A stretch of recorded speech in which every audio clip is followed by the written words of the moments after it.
Quran Surat Al-Baqarah ayat ke-40. A'udzubillahi minasyaitonirrajim.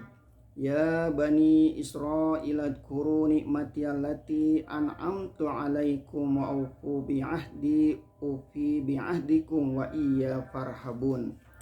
Dakwah kepada Bani Israel. Sebagaimana telah kita maklumi pada keterangan-keterangan di atas, selain dari persukuan Arab Bani Aus dan Bani Khazraj, ada pula penduduk Madinah dari pemeluk agama Yahudi.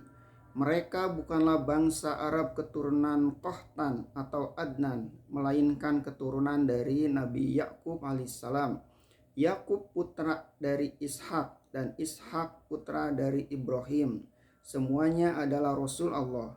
Beliau beranak laki-laki 12 orang, diantaranya Nabi Yusuf alaihissalam.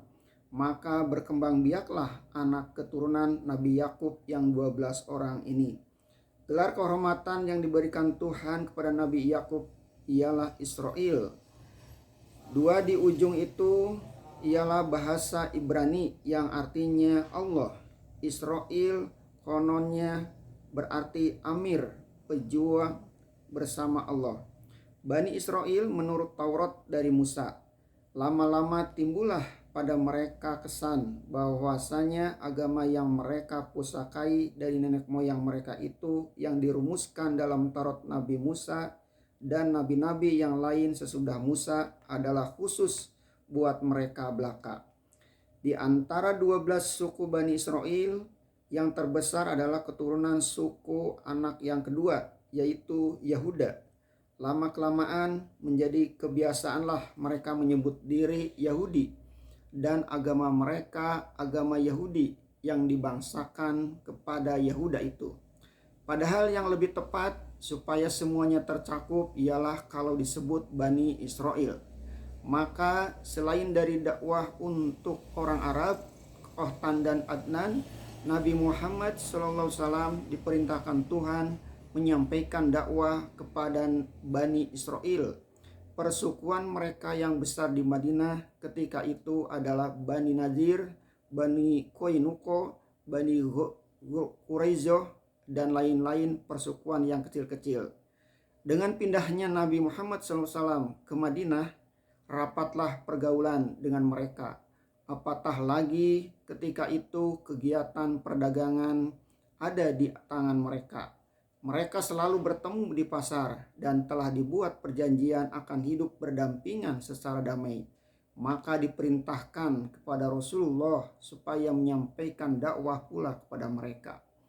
Wahai Bani Israel, ingatlah nikmatku yang telah aku karuniakan kepada kamu, dan penuhilah janjimu agar aku penuhi pula janjiku, dan semata-mata kepadaku sajalah kamu takut.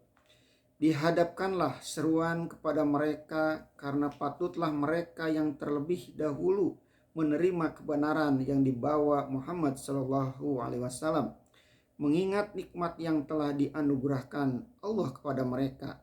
Di antara bangsa-bangsa yang sezaman dengan mereka dahulunya, kepada merekalah dikhususkan Tuhan nikmat wahyu sampai mereka dilepaskan dari perbudakan Fir'aun dan diberi tanah istimewa pusaka nenek moyang mereka Ibrahim dan Ishak, dan berpuluh-puluh banyaknya nabi dan rasul dibangkitkan dalam kalangan mereka.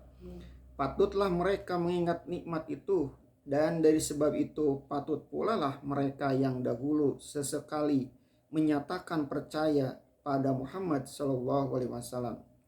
Di samping itu, mereka disuruh mengingat kembali janji khususnya dengan Allah.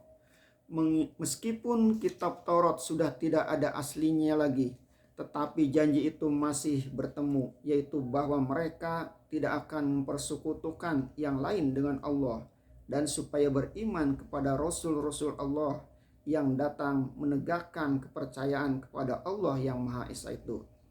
Dijanjikan pula kemudian hari akan diutus pula seorang Rasul dari antara saudara mereka, yaitu Bani Ismail.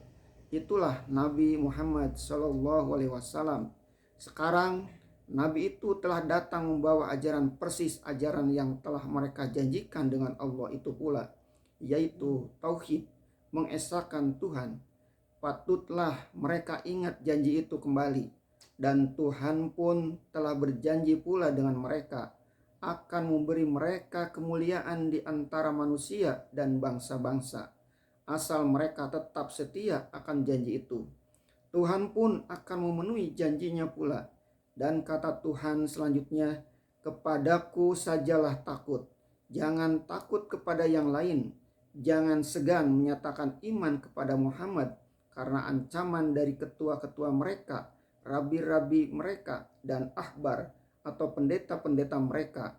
Dan jangan segan menyatakan iman karena takut akan kalah pengaruhnya.